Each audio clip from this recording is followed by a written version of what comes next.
पूरे joint parliamentary committee में members के साथ साथ आज जितने भी मेंबर्स ने पार्टिसिपेट किए हैं, सब लोग ने अपने अपने तर्क रखे हैं, पक्ष में विपक्ष में सबने रखे हैं। मैं सबको सबसे पहले मेरे तरफ से धन्यवाद देना चाहता हूं।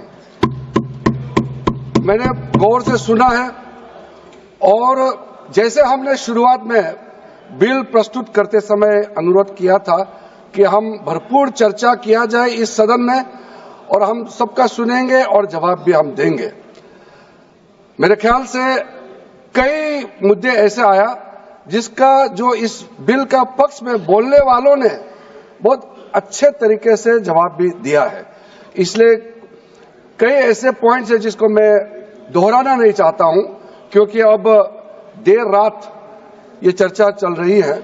इसलिए मैं समय को देखते हुए बहुत विस्तृत रूप से अपना जवाब को नहीं रखते हुए संक्षेप मगर कोशिश करूंगा कि आपका जो पॉइंट्स है वो समावित हो जाए। वैसे तो कुछ लोगों ने जो पॉइंट उठाया है वो तर्क है और कई ऐसे मुद्दे हैं जो तर्कहीन है। मैंने शुरू से बताया राजनीतिकरण भी हुआ है, लेकिन मैं शुरू में ये कहना चाहता हूं, जो समझते हुए नहीं समझने का अगर प्रयास करता है उसको मैं नहीं समझा सकता हूं। कुछ लोगों को मैंने शुरू में कहा कि अगर आप कहते हैं कि ये बिल गैर संवैधानिक है तो आप बताइए गैर संवैधानिक कैसे है। जबरदस्ती अनकॉन्स्टिट्यूशनल कहता है। जब मैंने शुरू में ही कोर्ट का वो प्रोनाउंसमेंट, कोर्ट ऑर्डर, ऑब्जर्वेशन को भी पढ़ के सुनाया कि वक्फ प्रॉपर्टी का मैनेजमेंट और वक्फ बोर्ड का कॉन्स्टिट्यूशन लीगल है, कॉन्स्टिट्यूशनल है। कोर्ट का जो ऑब्जर्वेशन को भी लाइन टू लाइन पढ़ के सुनाया, उसके बाद भी बोल रहा है अनकॉन्स्टिट्यूशनल है।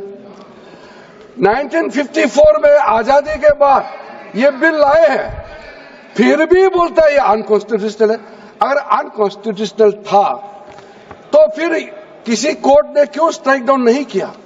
इसलिए मैं इस सदन में कहना चाहता हूं, कुछ शब्द ऐसा होता है कॉन्स्टिट्यूशनल, अनकॉन्स्टिट्यूशनल, ये हल्के में इस्तेमाल नहीं करना चाहिए। डेमोक्रेसी, कुछ लोग कह रहे थे कि डेमोक्रेसी खत्म हो गया। इस तरह का जब हम शब्दों का इस्तेमाल करते हैं तो खुद भी सोचना चाहिए। हम लोग संसद सदस्य हैं, इस सदन का सदस्य होने के नाते जो शब्द हम लोग प्रयोग करते हैं उसके पीछे जो भाव है उसको समझना होगा। हम हल्के में अगर इस्तेमाल करते हैं शब्दों को तो जो सुनने वाला क्या सोचेंगे।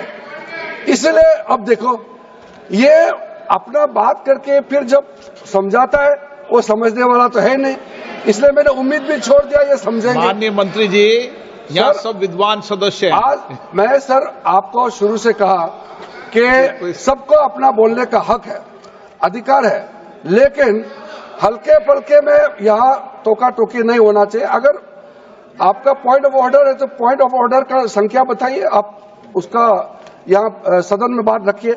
ऐसे बैठे बैठे कमेंट पास करते रहेंगे उससे तो कोई तरीका तो है नहीं है। जैसे कि सर वक्फ औलाद के बारे में कई लोगों ने जिक्र किया।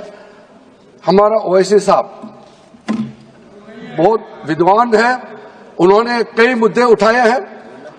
उन्होंने एक आरोप भी लगाया कि मुसलमानों में वक्फ औलाद का आप प्रावधान कर रहे हैं, हिंदुओं में क्यों नहीं कर रहे हैं। मैं उसको बताना चाहता हूं कि हिंदुओं में तो प्रावधान पहले से है, अलग से कानून बनाने का क्या आवश्यकता है। तो इस्लाम का प्रैक्टिस में महिलाओं के लिए, बच्चों के लिए जहां कमियां है उसको पूरा करने के लिए हम इस यहाँ पे प्रावधान लेके आ रहा है। एक यूनिफॉर्म हो हमारे देश में, अपने बच्चे, अपने महिला सब देश का नागरिक है, हम कैसे छोड़ देंगे। तो इसका मतलब आप खुद ही हमको आरोप लगाएंगे आप सरकार में क्या कर रहा है, आप मुख दर्शक बन के बैठे हुए हैं। इसलिए मैं कहना चाहता हूं, चाहे विडो हो, डिवोर्स वुमेन हो, चाहे वो ऑर्फन्स, अनाथ हो, उनका प्रावधान हमने किया है, जिसका एक्सप्लेनेशन मैंने पहले भी दिया है। गौरव जी ने जो एक चीज थोड़ा सा उल्टा समझाया, मैं उसको थोड़ा सा सीधा समझाना चाहता हूं। उन्होंने कहा कि 7% जो कंट्रीब्यूशन मुतावलीस का ओर से जो दिया जाता है बोर्ड को, उसको 7% से 11% बढ़ाना चाहिए। मैं उसको सही करके बताना चाहता हूं। Welcome to K-Mall, a premium project by Kaleen Group. K-Mall is in the heart of Kolkata's electronic, garment and lifestyle hub, Khidirpur. K-Mall, which is designed as a world-class mall, is the outcome of endless effort of our experts, combined with modern superb techniques and new age design. Book now